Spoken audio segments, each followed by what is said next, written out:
should be ventricle into this for me. Sense to this for motivation. Her own motivation. She comes round and she goes down with me. And I'll make it smiles like a drug for you.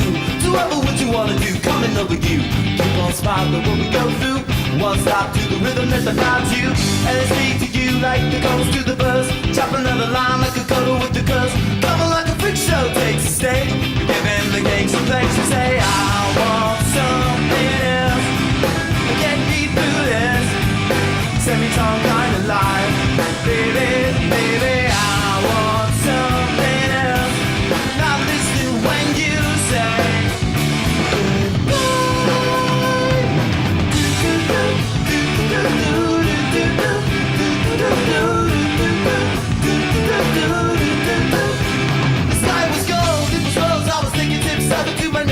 I could get back there, someplace back there. In the pieces you would take. Doing another middle, lift you up until you break. It won't stop, it won't come down and keep stop. A tick tock, build up, a bump for the drop, and then a bumped up.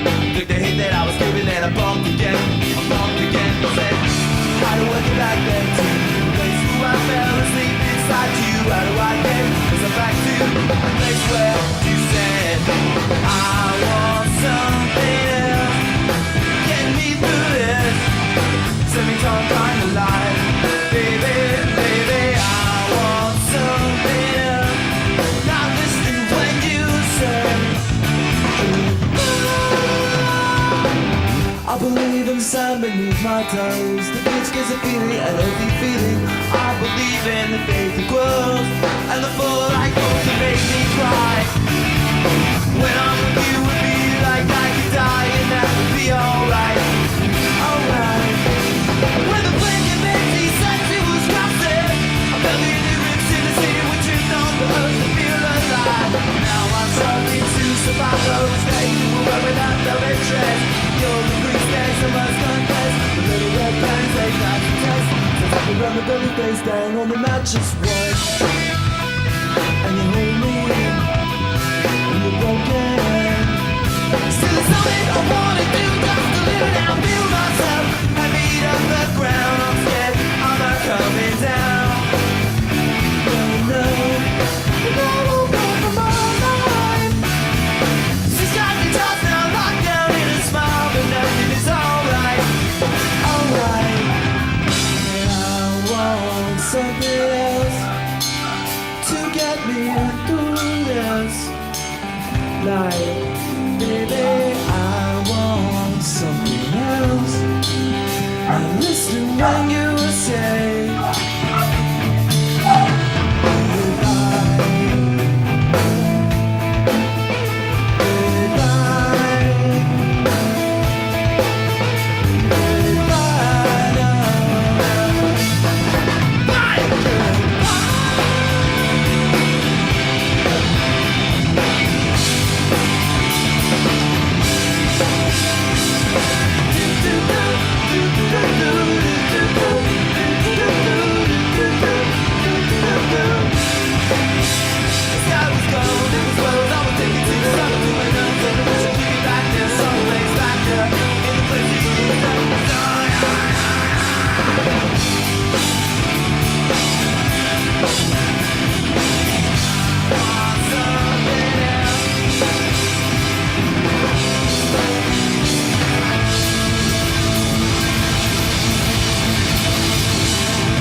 All right, that was Third Eye Blind with Semi-Charmed Life, one of the classics from the 1990s. One of my favorite 1990s songs. We did 1990s last week. We did Matchbox 20 with Downfall. So again, a little more 90s rock and roll. That's a great song, all about sex and drugs and a little bit of rock and roll there, right, Blake?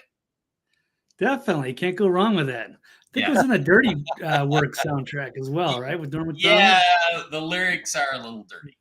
There's no question about that. All right. Welcome to Real News Live's Toxically Masculine Tuesday with the usual team, the Power Trio. I'm your host, Mike Barrett in Las Vegas, Nevada, joined as I always am on a Tuesday night, drinking a little Glen Rannoch or Raynoch Scotch whiskey with my Dr. Pepper. And joined as I always am by the amazingly brilliant Dr. Brooks Agnew, somewhere in Carolinas. Brooks, how you doing tonight? And what are you drinking? I'm doing fine. Had a good day. Got all my engineering work done for my rough-in inspection on my construction project, and I am drinking hot coffee from my "Don't Tread on Me" cup. By the way, the lyrics to that song are dangerous to our democracy. Yes, they are. They are definitely dangerous to our democracy. And of course, the third member of the team. Well, not the third member. Tonight, he's announced third, but he's really the first member because without his Restream account, none of this would be happening. Our producer extraordinaire and on-air host, TV's Blake Wally. Blake, how you doing tonight, man? And what are you drinking?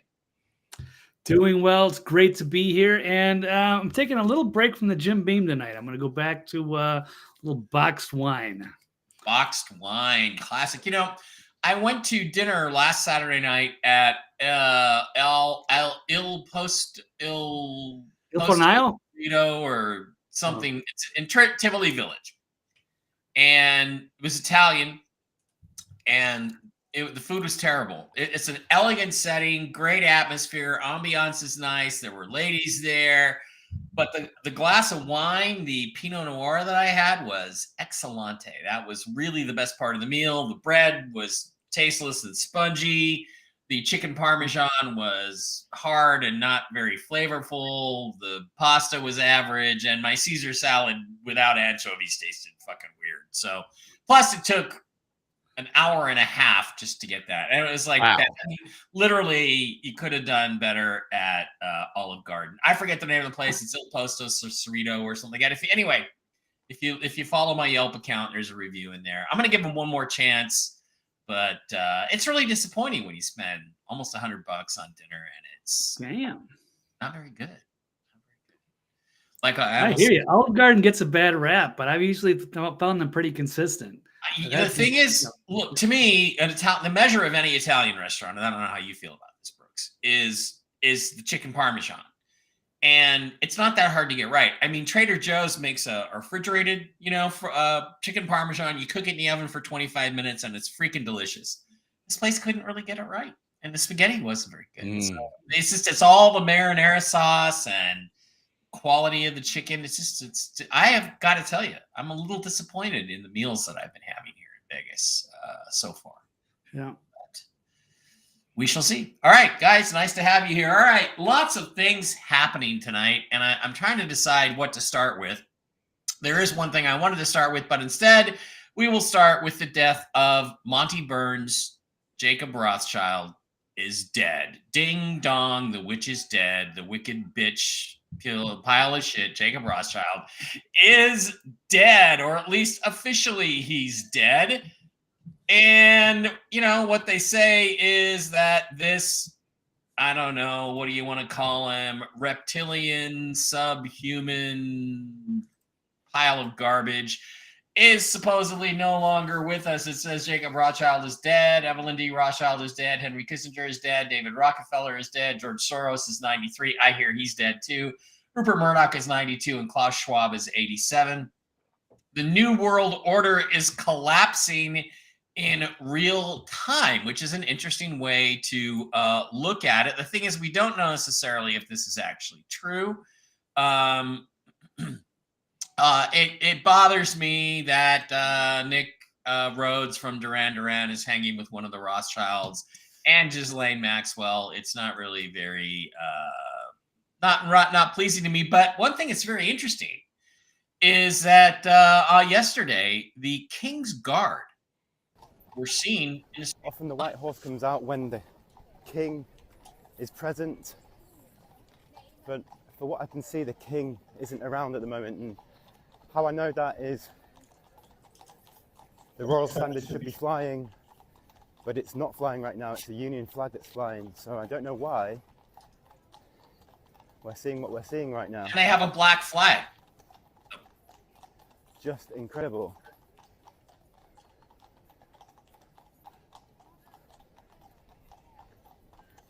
Now it looks like the colour, which is the flag, is covered in it's a black tarp. waterproof. Black tarp. Wow. outer, like a tote. So that indeed is to protect the colour if it is raining. Now, why these 3 guards are riding down the middle of the mall right now, I have no idea. That was a complete surprise. So this happened yesterday, and it's pretty interesting stuff. You know, they were the model for the Imperial Guards for the Emperor in Revenge of the Jedi or Return of the Jedi, depending on how you want to title it. But remember, how many people, this is a Rothschilds doing that to the future King of England, Prince Charles, when he was still the prince, like, you listen to me, buddy, you're going to do this, you're going to do that. And here he is, you know, giving him an award and all this stuff. And it brings up the question, gentlemen, that I would like to put to both of you on the symbolism of it, which is, are they saying the Rothschilds owned the crown and now he's dead and they're free? So are they mourning, Brooks? Are they mourning their true ruler, who was Jacob Rothschild? Well, you know, the Rothschilds made the famous statement that if they control the money, they care not who rules the country, because they'll control it. So, yes, but also keep in mind that this kind of is the first of the second kings to fall. It's been prophesied that 2 kings will fall. Now we have Rothschilds, and I believe, if it hasn't already happened, the King of England, Charles, is going to die. So those 2 kings gone, that's going to be the bloodline is now going to change hands. Right. So one of 2 things will happen. It'll either dilute or it's going to get much worse. Yeah. And here's the interesting thing too. The second king could be the Pope. It could be the Pope, but Prince Charles, rumors are now that he has pancreatic cancer. Yep. And it's fast moving. Can kill you in like 3 days. Yep. If it hits. So very interesting stuff. TV's Blake Wally, what did you think of that symbolism, and what do you think it might in fact mean? Yeah, I hadn't seen that, but I think that would time up with that. So definitely, they think the Rothschilds are, you know, one of the most powerful families on the planet, at least that we know of. It was them and the Rockefellers. There's maybe some other families out there, but that there's the ones that are pulling the puppet strings for these other rulers that we think are actually running the show, but they are from behind the scenes. So that'll switch up the power on the chessboard at least, and we'll see what happens. Maybe there'll be a power vacuum. That might be interesting too, as we compete, especially if King Charles goes too, and that would really shake things up. And then, yeah, like you said, Soros and Klaus Schwab probably aren't too far behind. Yeah, the power vacuum is called an interregnum, as my brother Dave pointed out during the Biden-Trump presidency, which, by the way, there are still things going on where people, I think the state of Maine supposedly filed a document where they said Trump can't run again in 2024 because he's already served the last 2 terms, which is interregnum, which is when you don't have a king. And, by the way, Deb from Sacramento, thank you for the moderating duties. I appreciate that very much. So we don't know what's going on. And it seems, though, like something is going on. And when you see these big figures, granted, they're old, but when they leave the stage in public, I think it feels like something's up, and there's a whole bunch of somethings out there that absolutely could be up. Okay, anything else anybody want to add about this story in the future? Because if the king goes, then William becomes the king, but he's not really much of a king. It feels like we're in a period of very, very close period of possible transition coming up. Well, I think one thing that's enjoying this power vacuum and is gearing up for it is AI. And AI has been testing the fences really hard the last 7 or 8 days. We had a multi-system crash early last week. They blamed it on a solar flare. That ain't it. It wasn't earth-facing, not strong enough, wasn't repetitious enough, wasn't high enough in the radio band to cause that kind of mayhem. It's also, I think, way beyond any state actor. I don't think the CCP could have pulled it off. I don't think Russia could have pulled it off. I think it was AI testing the fences, a multi-platform crash, and they're doing it ahead of this power vacuum. So it was the Cylons, or it was Skynet, or it was, I don't know, the Terrell Corporation doing this. Pretty interesting thoughts there, Brooks. And yeah, I suddenly, during the interruption, I can't see my Ethereum. I can't get to my Ethereum anymore. Because I would like to sell some of it because I'd like pay a bill or two, but don't know. I can't seem to find it. So can't seem to get in. And it was very odd and very widespread. And you know, I don't want to go back to the Q stuff, but the Q stuff said very interestingly that there will be outages, sporadic outages. This 10 days darkness thing, a lot of people have actually interpreted that as being you're going to see sporadic outages where there is military action taking place. And that would be primarily in the Southeast. We didn't see much military action. Now, there's one other thing that came up on my Telegram, which I don't think I'm going to be able to show you because Telegram just doesn't really show up very well on my screen. But one of the things that was in my chat, which I think was interesting stuff. Where is my chat? There it is. That the name Jacob, and this was Lord Jacob Rothschild, right? As somebody put it, there's Q posts. What is it? 613193. It says, we are saving Israel for last. We are saving Israel for last. And everybody assumed that meant Israel and Hamas and the war going on there. But then apparently there's a Bible verse, and I'm not sure what it is, but it's 27 and 20. Let me click on it just a second. Genesis 32, 22 to 32. Now get this. In Genesis 32, 27, a man asks, what is your name? And the man answers, Jacob. And the man said, from now on, your name will no longer be Jacob. You will be called Israel because you wrestled with God and with men, and you have won. Jacob said, now tell me your name. Do you know who I am? He asked. Don't you know who I am? He asked, and blessed Jacob. So the man was God. God said, the name Jacob, you will now be known as Israel. So doesn't that cue drop? We're saving Israel for last in the context of the name Jacob being interchangeable with Israel. Do you think that makes any sense? And it certainly fits exactly with the scenario you just put out. Yep. What do you think? That's it? Yep. Blake, what do you think about shit like that? I wouldn't be surprised. Yeah, we're some kind of biblical prophecy or the end times. So guess I'm here for it. Bring it on. We'll see what happens. But yeah, definitely some significant events unfolding. So stay tuned. And that is correct. Jennifer predicted sporadic outages in different places. Sorry about my hair tonight. I came back from taking Barkley for a walk, and I needed a nap because I was up late last night. And I woke up. I'm like, well, this is good enough for the show. It's good enough for Blake and Brooks. Silver Slayer says, I work in IT in debt now, IT. For many days, e-claim sites on the big clearinghouses have been down, and that implies that there may be something going on. Banking system, which is, of course, part of the transition.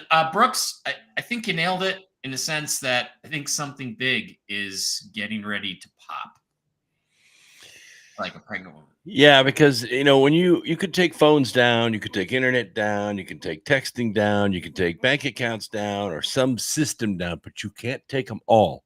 They don't talk to one another. They don't have anything in common. They don't have servers. They don't have frequencies. They don't have satellites. Nothing is in common between these systems. So for all of them to go down at the same time for roughly the same amount of time requires a cyber capability way beyond any state actor. And the fact that the global media empire at the service of the global syndicate in charge of our government was very quick to blame it on the solar flare. I think what AI did is it waited for the solar flare and used it as cover to test the fence. Ooh, I like Okay. that. The rise of Skynet. Or Well, Claude. normally it takes for high energy particles to reach the Earth from the sun in a flare, it takes 73 hours. Mhm. This happened minutes after the flare. Dental IT. Thank you, Silver Slayer. Dental IT. It did. And that is weird. That is absolutely weird. Okay, a couple other things that I thought were worth mentioning. Last week we talked about the death of this deep state character, Nevlani, who was in Ukraine, part of the Ukrainian resistance. He was supposed to be the guy to replace, not Ukraine, Russia, to replace Vladimir Putin. The CIA wanted to conduct a coup in Michigan, and they wanted, or in Michigan's next. They wanted to conduct a coup in Russia and overthrow Putin and replace him with this Navlani guy. He ended up in a Siberian prison, and he died last week. And of course, we had all these politicians clamoring for how Putin is evil and Putin has political prisoners. Joe Biden has far more political prisoners, or at least plenty of political prisoners. And Navlani, Brooks told you last week, Navlani died of a blood clot from the clot shot. Well, guess what? They're now admitting, that he died from the clot shot. Yep. HUR Chief Budanov confirms Navlani died of detached blood clot. Ukraine's intelligence says cause of Russian opposition's death aligns with initial assertions made by the Kremlin. Brooks, what do you have to say? I feel vindicated, but I also sent out on my social media that there were 500 other 47-year-olds around the world who died the same day of the same thing. Wow. And interesting, as if they were planted with something. No, well, I mean, AI 5G. that's how many people are dying from the clot shot. It's up to a million people a year. A million people a year are dying of this. Right. And the thing is too is that there was some actor from one of the terrible Star Trek shows that's on now that just died at about 47 or 48. So yeah, it appears to be a very very common thing. Blake, what do you think about the fact that what Putin and the Kremlin said turned out even Ukraine now admits it was correct? No, that's pretty amazing that they inadvertently admitted that, I guess, because it seems the obvious answer was that, Putin, killed his, greatest rival. Well, But that was it the turned out obvious kinda- answer to Biden. I mean, Biden was 5 minutes he was out there in the public saying Putin killed him. Well, and Yeah. saying we should start World War III because of it. Yeah. And that's Graham and many others, right? Yeah, they took that narrative and ran with it. They couldn't wait to pin it on him, but it turned out that it wasn't. Absolutely and right. even more inconveniently, against the vaccine, the jab, as they say. So very inconvenient now. Yeah, it's more than a little bit inconvenient. Okay, a couple other things that are going on around this, which is that Europe would appear to be about ready to. They're getting cold feet about World War III. There's a meeting of European leaders this week, and in it, every single one of them, except. Where is it? Except, no, Mike, that's not it. Except Emmanuel Macron, the deep state tool himself. The guy that's sleeping with his elementary school teacher? Yeah. They admitted they're not so sure that they want to fund Ukraine. So this is a Douglas McGregor post. Let's watch it. The French president may not have ruled out sending troops to Ukraine one day, but that doesn't appear to be the case for a number of his European counterparts. German Chancellor Olaf Scholz agreed that allies would boost efforts to supply munitions to Kyiv, but sending troops was a red line. What was agreed from the outset among ourselves and with each other also applies to the future. Namely, that there will be no ground troops, no soldiers on Ukraine soil sent there by European countries or NATO states. In a joint press conference, the Czech and Polish premiers were also categorical. I will not speak for both of us, but I think I can say for both of us that we're not considering sending any troops to Ukraine. The NATO chief also said the alliance has no plans to put troops on the ground in Ukraine. Neither does Sweden, which is set to join NATO. A spokesperson for the British Prime Minister said the UK wasn't planning a large-scale deployment beyond the small number of personnel already in Ukraine supporting their armed forces. For Ukraine, though, just the fact that the possibility of direct military intervention was discussed at the meeting of leaders on Monday was good news. The Kremlin, on the other hand, warned that if European members of NATO sent in troops, a conflict between the alliance and Russia would become inevitable. It seems to me that those who not only express such thoughts, but even allow them in their heads, should use these heads for more rational thoughts, safer for Europe. Emmanuel Macron said on Monday that although no consensus existed on sending troops, European countries had to do whatever it takes to ensure that Russia did not win the war. Okay. Like even though no consensus, there is a consensus. There is a consensus of everybody but you that we're not sending troops to Ukraine to fight this stupid war, which, Blake, implies to me that they're pulling the plug on this thing. Isn't that what's going on? They're basically saying if they say no ground troops, then there's no war, then there's no reason for it to continue. Is there? No, they had their chance. They went as much as they could. They gave as much weaponry and money as they could handle, and they're running out of troops. So either they get involved themselves, and which is a fight. Even Putin pointed out, there's no winners here. Everyone's going to lose. This threatens every civilization on the planet if this thing escalates on that level. So it's better to back off. It's not worth fighting for or funding Zelensky for anymore. So if people want to go volunteer, they can. I think it's an initiative there too about people want to volunteer for the National Guard if they care so much about getting involved. Otherwise, let it go. Yeah, Brooks, isn't this a crushing defeat for Joe Biden and the NATO warmongers and Victoria Nuland? Because they're saying we're not sending troops. They're saying that flat out. And the fact that there was even a meeting about it is very important and a move in the right direction. No, it's not. It's forget it. We're not doing it. Isn't it?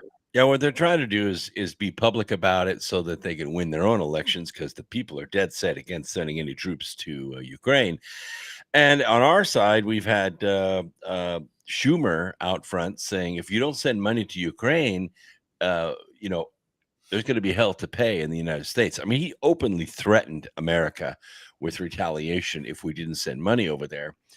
Of course, we sent HIMARS and we sent tanks, and those have been used to attack civilian areas in Donetsk.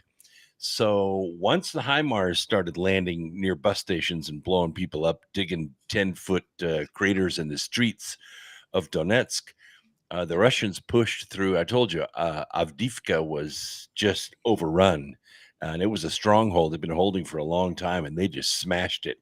But they didn't stop there because they didn't find the HIMARS launching areas. They pushed on through, let's see if I can get this name right, Kostiantynivka, which is another city, and they literally wiped it out. They just went through and took out all the troops. They didn't hurt any civilians, which I thought was remarkable. They just went through and cleaned out the troops. This makes huge pushes into Ukraine, and it's got the world thinking that, oh my gosh, he's going to go to Moldova. He's going to go to here, go to there.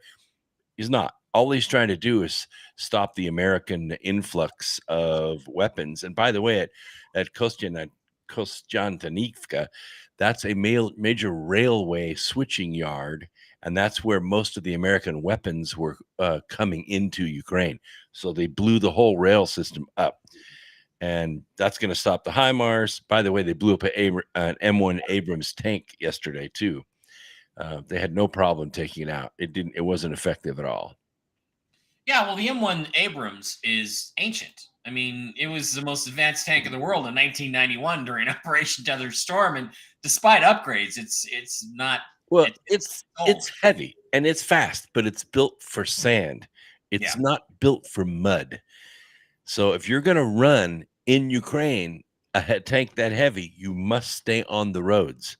Yep, and you have to have wider tracks, and you have to have lighter tanks, medium tanks, and light tanks in that situation. And the thing is, it's easy to send tanks and equipment because we get paid for those. Number one, and none of our guys are dying, at least as far as we know, they're not dying. So I think this is really interesting, a really interesting development. And if you can't get your machinery to the battlefront, you can't fight the war.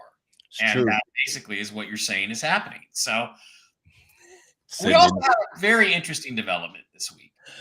I don't know if you guys watch Adult Swim, but there are all kinds of animated war movies on there. One's called Tank Girl. I don't know if you've ever watched it or not. It's really kind of R-rated, but one of your chatters, Kenneth, says, "Send in Tank Girl." I thought that was great. Yeah. I saw the movie. I didn't know they made a cartoon out of it. This was Ice-T. Yes, a long time ago. Dirty, like R-rated, like heavy metal. The movie was R-rated. Yeah, like open breasts and butt cheeks and stuff like that, but bloody. I may start watching that. So in other developments, this is interesting. Well, guess what? It turns out when Putin said that the Americans were putting bases and biolabs and nuclear facilities on the border with Russia, it turns out it's true. And who says so?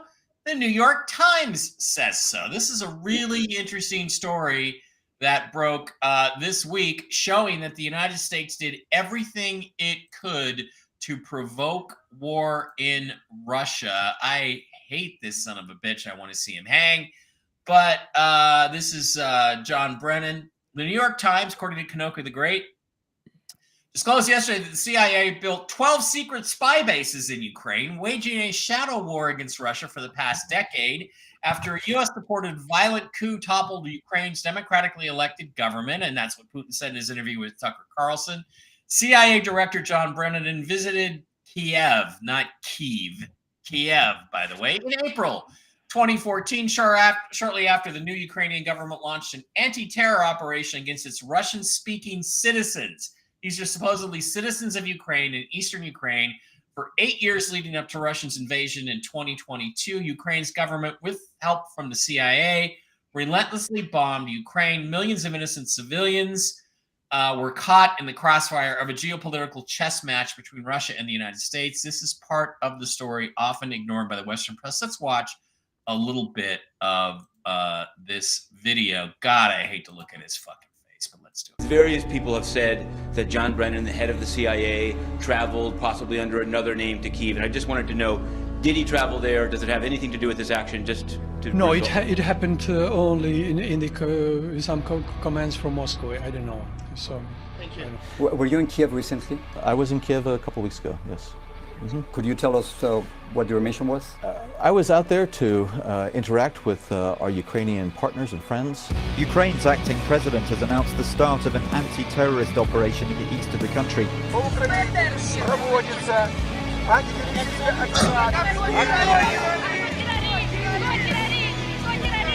Today was the day Kiev sent in troops to try to wrest back control of the east. Я встречался с теми людьми, которые стоят на улице. О чем люди говорят? Люди хотят два государственных языка. Люди хотят федерализации. Сегодня призывают отправить армию. Сегодня призывают зачистить эти территории. Сегодня называют своих граждан террористами. Для чего? Я действительно считаю, что у нас есть возможность сохранить страну. Но для этого нужно остановить эскалацию насилия, прекратить военную операцию, выступить в переговоры.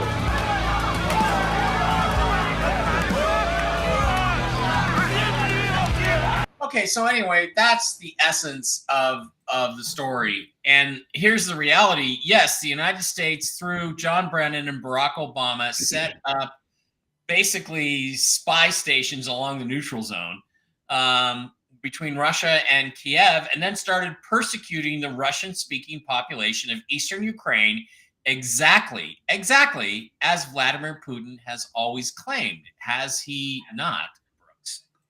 Well, yeah, and they were also creating a lot of orphans because they were killing ethnic Russians by the tens of thousands. Victoria Nuland actually ran the operations on the ground that conducted the violent coup that attempted to assassinate President Yanukovych. He escaped with his life. They put Poroshenko in place and began to take over Ukraine from the inside. Those orphans, by the way, were put in massive orphanages. The children were then sold all over the world and used in those biolabs that Nuland was setting up in Ukraine to test weapons. Yep. This is pretty bad stuff. And doesn't it really, Blake, doesn't it vindicate Putin's reasons for going into eastern Ukraine? Oh, absolutely. And I'm shocked that the New York Times is actually performing some real journalism, especially against their own side of the regime. And yeah, it shows also that they've been meddling there for a long time. They cooked this whole thing up. Putin had his reasons, and he gained a lot of credibility by speaking directly to the American public through Tucker Carlson last week, because our state-controlled media doesn't want to talk to him. They want to just, shove the propaganda down your throat and convince everybody that, Putin's a madman and he's trying to, conquer, the European continent. But that's not true. He's just trying to liberate his own people there. Yeah. And I don't see anything wrong with that. And it does appear that they legitimately voted to go back to Russia, the people of eastern Ukraine. So, well, I have a question.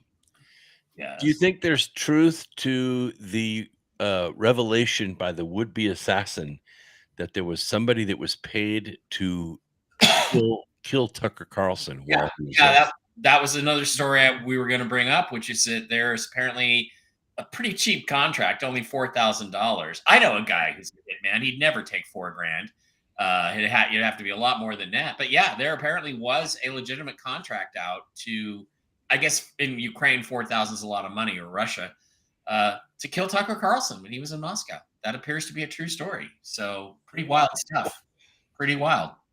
Then they go after Catherine Herridge. They fire her, take all of her notes, raid her apartment, take her phone, her computer, and all her notes. Right. I'm told that she's the union, the SAG union, which covers actors and news people, forced them to give them back. But that's after they all made copies of everything. Yeah, they made copies of everything or stole everything and potentially expose all of her sources. And, I'm sorry, Catherine, but, as bad as Fox News is, which is controlled opposition journalism, you should never have left to go to CBS. You shouldn't have. And the way you're being treated now is a consequence of your poor decision-making. So, again, this is unprecedented in America. This kind of thing would have caused an outrage 20 or 30 or 40 years ago, back into the 60s.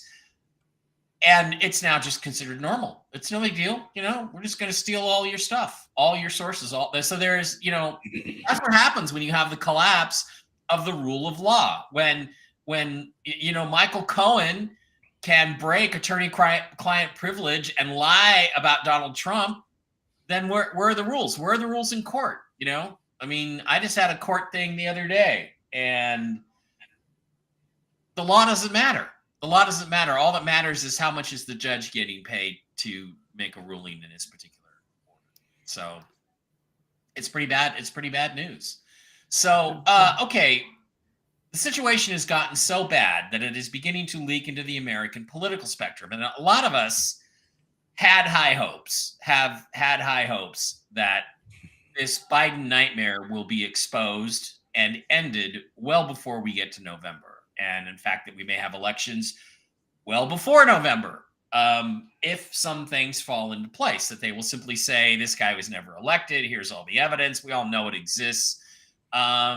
Katie Hobbs just found a bunch of election interference evidence in where is it? Right here in Arizona, and we're just going to expose a little bit of this or talk about a little bit of this right now with our girl Katie Or Carrie Lake. on Twitter. Gary. Carrie Lake. Talked about signature verification has been that third rail. Talked about signature verification has been that third rail in Maricopa County. You can't touch it. You can't talk about it. And that was really the line in the sand that the county drew during the Arizona audit. And it's not difficult to see why they don't want us looking at those signatures, because guess what? They don't match. Talked about signature verification has been that third rail in Maricopa. You take the voter ballot envelope and compare it to the affidavit in order to determine whether it's a legitimate vote. So there are two areas that we looked at that we want to share with you today. The first one is the signature verification of 2020 and how that relates to 2022. 420,987 ballot envelopes failed signature verification in the 2020 election. The system was never repaired, and because of that, those same issues that caused the massive amount of failures was still in existence in the 2020 election. In the 2022? In the 2022 election, which has left our system still vulnerable.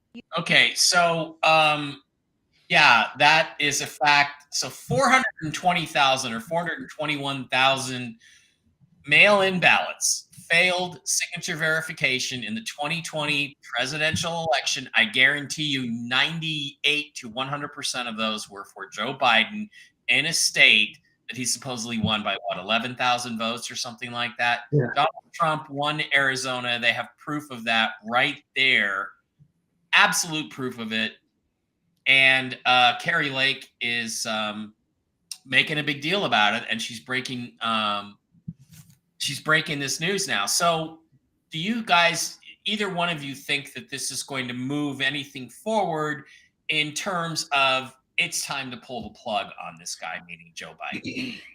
Well, it should have. I mean, this is the reason why me and a million of my friends went to D.C. on January 6th, because Arizona was stepping up. The Arizona legislature knew all this stuff, and they actually filed their petition, their protest, on the floor of the House, just the way the law says. In other words, we're not ready to submit our electors. We've had problems. We need to go back and we need to review this. Pence adjourned the meeting. That's when Nancy Pelosi called the emergency and invited the Capitol Police, invited some of the people in the building, and they shut down that process because they knew if Arizona was able to recall their electors and submit a different slate of electors for Donald Trump, there'd be 5 other states that would do it, and that would be it. It would be over. It should have been over that day, should have been over on January 6th. But Pelosi is one smart, I don't want to fill in the blank there. And she knew what she had to do to stop that. And now they're coming after us. So I don't think it's going to make a difference. I think that they're all in on it. They're writing checks to themselves every single day, and they're trying to write more. They're trying to grab that last few 10 million before they get out. Yeah, guys, I'm sorry. I'm like Sweet Anita. I have Tourette's syndrome. Cunt, bitch, twat. Pelosi, cunt, bitch, twat. I have Tourette's. I haven't told you that, but I do have that. That explains it. Yeah, Nico Lockey points out 130,000 illegal votes in Arizona, and Nico, those are like ballots that were cast. Those are like real ballots that were cast, not these fake mail-in ballots. So you're talking well over 500,000. Arizona was stolen. The election was stolen, and we are left with this fucking clown. Blake, any hope that this new evidence, this type of evidence, is going to stir anything up? I mean, look, I think it's the military is going to have to remove this guy because I don't think Congress is going to do it. So I hope this is going to make a difference. No, and it should. If people would see it or even care, I don't see that they would. They pulled out all the stops to secure this election, and they prevented any real attempt at a full, thorough audit. But Arizona seems like they're kind of like behind enemy lines over there. It feels like it's, they got cartel money that's also been exposed. Is that, the Sinaloa cartel has a big presence there and probably is, pulling a lot of strings there. So I don't expect that to get very far, but I mean, yeah, I'd love to see have some kind of open, transparent process in the election, but not with Maricopa County. I mean, they even take the ballots and run them to the Runbeck Ballot Center where they're counted, and who knows what's happening. But they're doing everything dirty. There's nothing transparent going on there, so I don't expect them to see that. But I'm hoping at some point it comes out later, and then people realize just how bad we were fooled. Well, that's interesting because we're going to get into that information in a minute, because people are starting to figure it out. There's polls now showing that the majority of Americans polled now think the election was stolen. The overall majority. Yeah, but the thing is, it's too late. We have 300,000 dead innocent Americans. We have 400 to 500,000 dead Ukrainians. That's almost 1 million people dead because of this fake fucker in the White House. Yep. And it's, it's interesting as I go through the the comments here. Boy Dogs 2 says Biden is a walking corpse. He's got a robot playing Joe. That the United States is a laughing stock. Well, we are, and the Italians have been lately making an awful lot of fun out of the guy pretending to be President Joe Biden. Here's a couple of video clips of, This is so good. of Joe Biden. It's hilarious. This is how Joe Biden is viewed around the world. Buonasera, Presidente Biden. Presidente. Good evening, Mr. President Biden. President. Here we are, President Biden. Qui. Here? Yes. Good evening. Buonasera. Yes. I said to the President of Israel, Sì. Mikhail Gorbachev. No, non è Gorbachev, il Presidente dell'Israele, no. Sorry, Michael Jordan. No. When he went to the moon. Quando è andato sulla Luna. And he was shot. Went to the moon. Okay, that's one of them. Here's another one they just came up with. Let's watch this one. This guy needs to be on Saturday Night Live. Presidente Biden.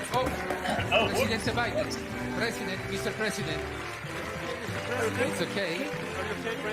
It's okay. Okay. Tutto a posto. Welcome. Benvenuto. No, di nuovo. Mamma mia.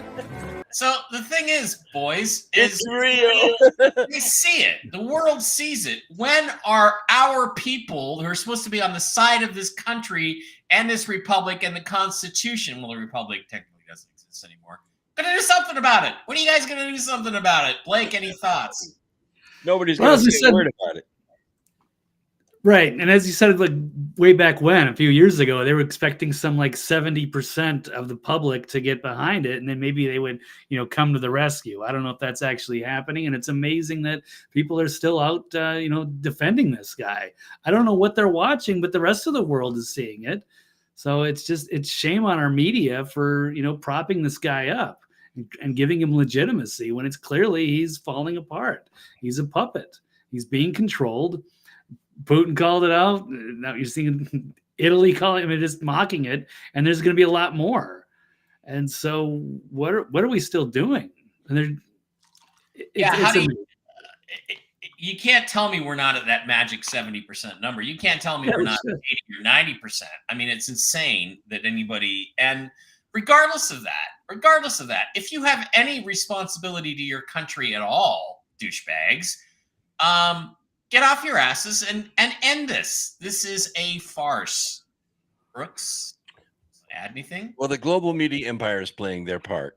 They're making no big deal out of this at all. I remember when President Trump was done with the speech and he went to walk down the ramp, and he wears these, brand new leather soled shoes, and he slipped a little bit on the wet rubber runway there on the ramp.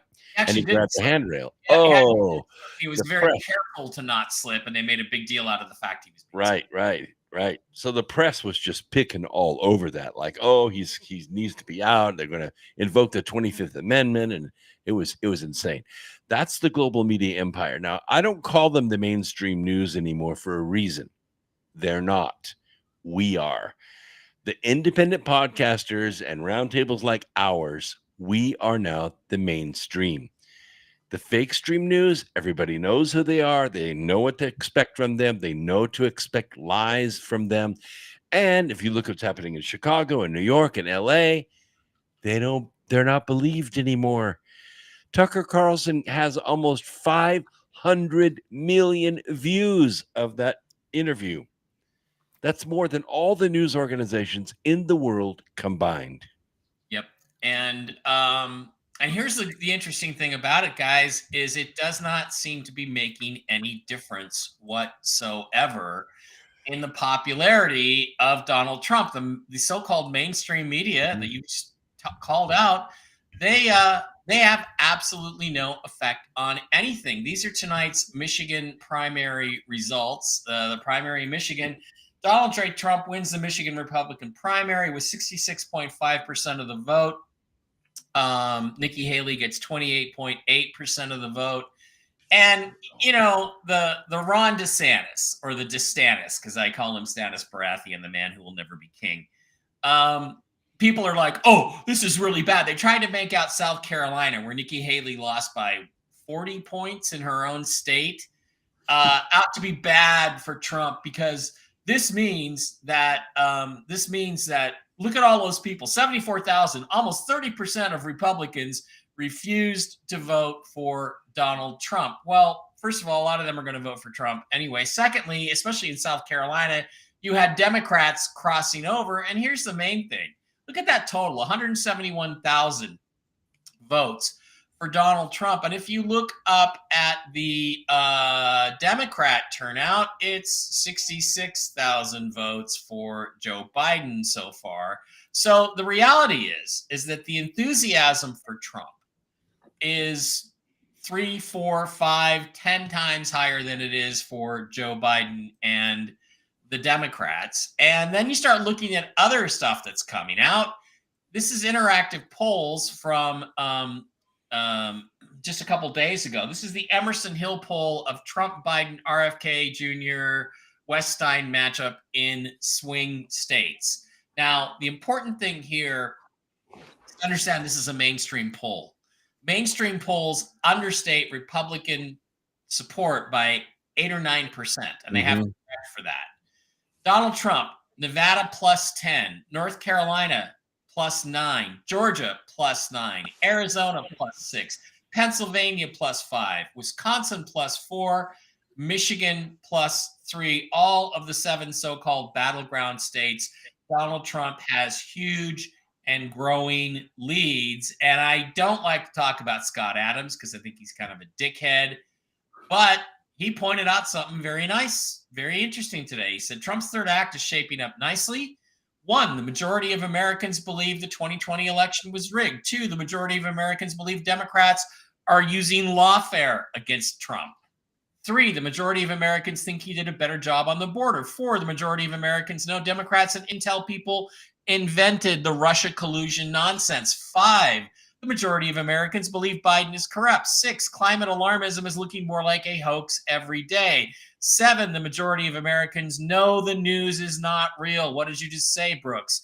8, everyone who isn't a Trump derangement syndrome gooner knows the January 6th insurrection hoax was an FBI Democrat op. 9, it has become common knowledge that the Fine People hoax was the centerpiece of Biden's campaign. 10, no reasonable person thinks Biden is mentally capable to do the job. You can't win much harder than that. And so basically it's showing which way is the electorate leaning nationwide.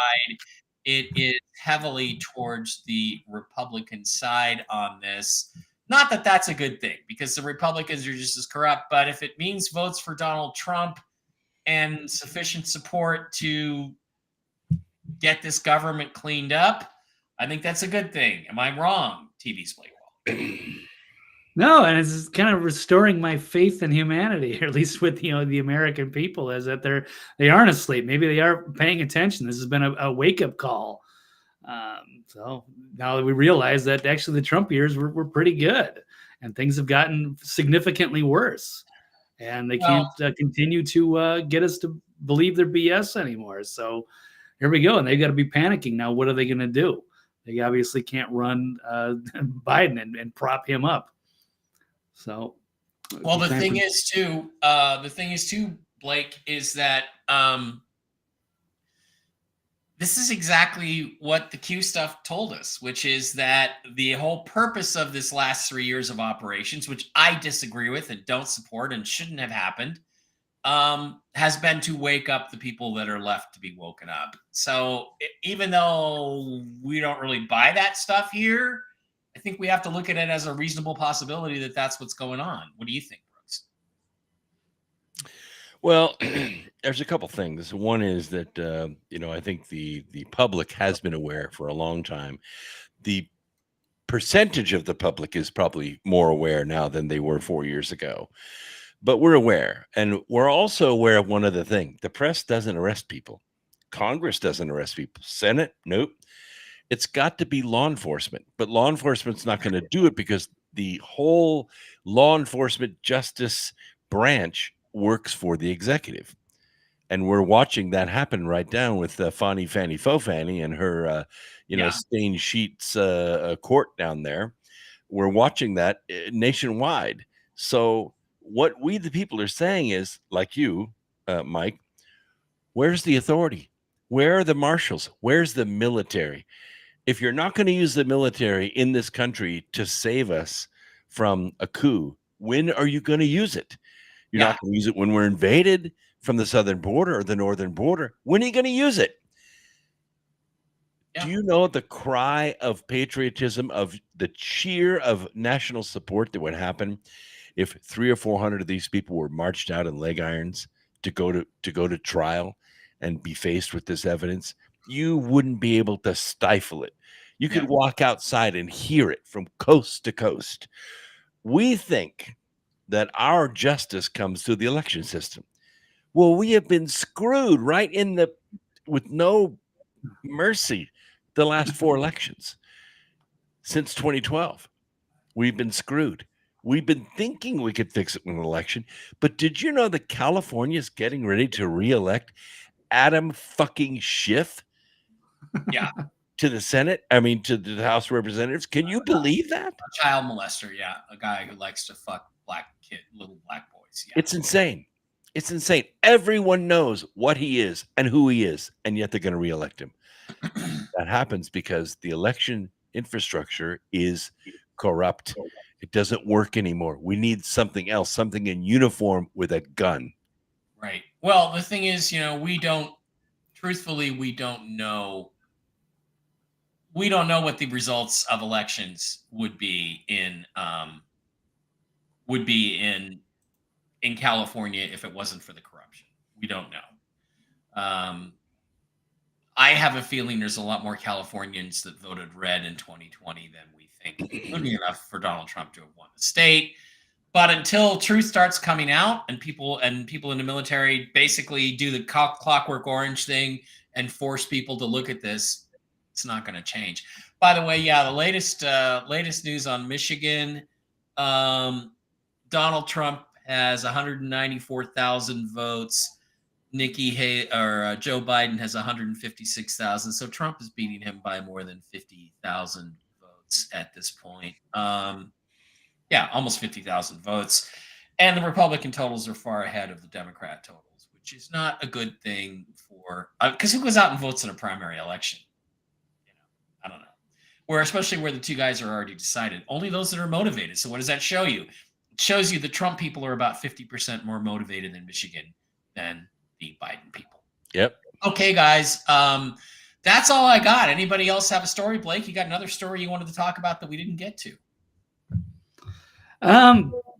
I just saw one that broke, but I don't even know if this is how legitimate it is or if to take it with a grain of salt. But basically saying that there could be a big scandal within the record industry, the music industry, with about Puff Daddy, Sean P. Diddy Combs being accused. It's like Epstein level stuff within the industry. Oh And they've wow. named some pretty massive names, and there's something going on in these court dockets. But I don't. I'm not a legal guy. I haven't read it. But yeah, there is an interesting video I could throw on if you want to. I could Sure.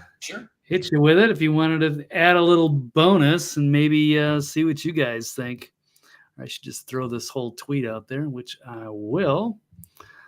A little extended bonus for everybody. Here we go.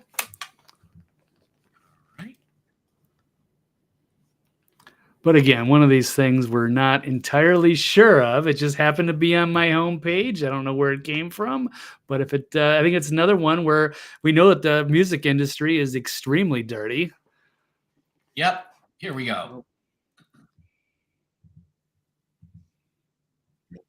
Lil Rod about Diddy, and it looks like Epstein level exposing of the rap industry right now. It names names. He has photos. He has physical evidence. He has audio recordings. Literally everything from Diddy being involved in murders, Diddy being involved in sexual assault, grooming, drugging people. It even goes so far to name Cuba Gooding Jr. as being involved in all of this. It has some redacted names. They seem to be about Meek Mill and Chris Brown, but again, they're redacted, so you can't be 100% sure, but the things that are said about them seem to indicate that those are the people that they're talking about, and indicating that those people were having sex with underage girls. There is a whole bunch of allegations of how Diddy would use his positions of power to sexually assault males and then blackmail them into not saying anything, because obviously like homophobia inside the rap industry is very prevalent. So the allegations are that he would blackmail people underneath him by saying like, oh, I recorded this and I will show it to everybody. If even 10% of what is alleged inside of this court document is true, they need to put Diddy under the jail. And 50 Cent is going to have the best time talking about this over the next month. Okay, wow. Pretty heavy stuff there, Blake. And you know, not confirmed. Can't say it's 100%, so we'll be careful with it. But I thought it was interesting and newsworthy for sure. No, innocent. Sex with what's underage? I mean, I've been having this debate. What's underage for a boy? You know, when I was 16 or 17, there was a 30-year-old woman who worked at the grocery store I worked at. She was married, and she came on to me all the time, and it was the best thing that ever happened to me. But I'm a boy. It's different when you're a girl. But the thing is, back in the 70s, you know, all these rock stars were having sex with 15, 16, 17-year-old girls. The age of consent in many states was 15 or 16. And it probably should be more appropriately, like, you know, 16. But it's like this stuff happened all the time. So why is it now suddenly coming out? Back then, it was like everybody's like, no big deal. You expected it to happen. Now it's a big deal, and it sounds like a lot of people are going to go down for it for a change. Any thoughts, Brooks? Well, it isn't 16-year-olds. It's 8-year-olds, 10-year-olds, 12-year-olds. It's really bad. And it's been that way in Hollywood for a long, long time. Right. It's been that way since the 20s. It's kind of a subhuman given in this area. And the moms are just as bad as anybody else, because the moms want an acting or modeling trend for their cute little daughters. So they're the ones that put their daughters into these communities. I've seen it. I've seen them bring their daughters all dressed up with adult makeup on and everything to these parties, and they get handed around. I never saw any sex, but there were guys there just, you know, they just they just love 10, 11, 12-year-olds. They just fall all over themselves because of it. And they love it when they get them drinking, get them high, and then the next thing you know, there's some pictures and Yeah. we can get a photo shoot for your daughter. She's really got a lot of talent, and the moms are just eating it up. That's how Epstein got his stable. Yeah. He didn't steal girls. Mothers happily gave their girls to the island. Tom Hanks kind of stuff. Tom Hanks kind of stuff. And you know, I mean, as far as, you know, sexually assaulting boys or sexually assaulting males and then, you know, threatening them with blackmail, it sounds like Giorgio Tsoukalos to me. Anyway, just going to throw that out there. Brooks, you have any other stories you want to talk about? Yeah, Because I have one other one relative to the gene editing clot shot that was passed out there. One of the side effects of this, one of the edits that it makes in a female is it writes out her ability to make progesterone when she gets pregnant. When a woman gets pregnant, her body immediately begins to put out new hormones so that the placenta can grab onto this fertilized egg and begin to form a placenta. The progesterone's missing. That egg just goes right out the body. And what's happening is about 60 to 70% of women that got the jab and several boosters are now sterile, and they just can't have babies. So what the wealthy ones are doing is they're making IVF, in vitro fertilization. They're making embryos and freezing them. Well, there's a court, not a court case, but a piece of legislation now that wants to make those embryos children, wants to consider them children and protect them with the Constitution's right to live. Right. The Democrats are trying to block this with everything they have right now. They want those embryos flushed. They don't want women, especially rich women, to have children. They want these babies flushed. Yeah. Sad, terrible, true. Anybody have a prediction for this week? Blake, any thoughts on the crypto market? Well, Bitcoin has been absolutely booming at a monster week, and I expect it to continue to be up only from now on. And so that's a opportunity of a lifetime. The best time to buy it was a couple weeks ago when I was pleading it. But the second best time is now. Anybody can just open up a Coinbase account and get the Bitcoin. It's as simple as that. You should have it in self-custody, but we'll get there when we need to. I don't think it's great to have it on an ETF, but you definitely want to get ahead of the curve before everybody starts piling in. That'll give you a major head start. So yeah, big time. Yeah, Bitcoin, and it's going to be a very scarce commodity soon that everybody's going to be jumping in. And I'm more interested in Ethereum because I've got quite a bit of it. So that's also shooting up, which is great. That's number 2 on the list. And don't forget XRP and XLM, which are supposed to be the transaction mechanism for the new financial system. And the old one goes to shit, which most of us think could be any time now, but it keeps not happening. So yeah, it's interesting stuff. Thanks a lot for that. TV's Blake Wally. Brooks, you got a quick prediction for this week or no? No, I don't have any predictions. Just one word of caution. Make sure you have at least a couple of weeks of cash on hand in your house. Because if this thing glitches, you're going to need a way to get gas, get food for at least a couple of weeks. If you got a month, that's even better. Several months, that's even better. But at least 2 weeks of cash. Yep. Okay, I just thought I'd flash up the information. Okay, guys, that is going to wrap it up for tonight. Thank you to Dr. Brooks Agnew and TV's Blake Wally for being here. I'll be seeing you guys coming up in a few months in North Carolina. Looking forward to that.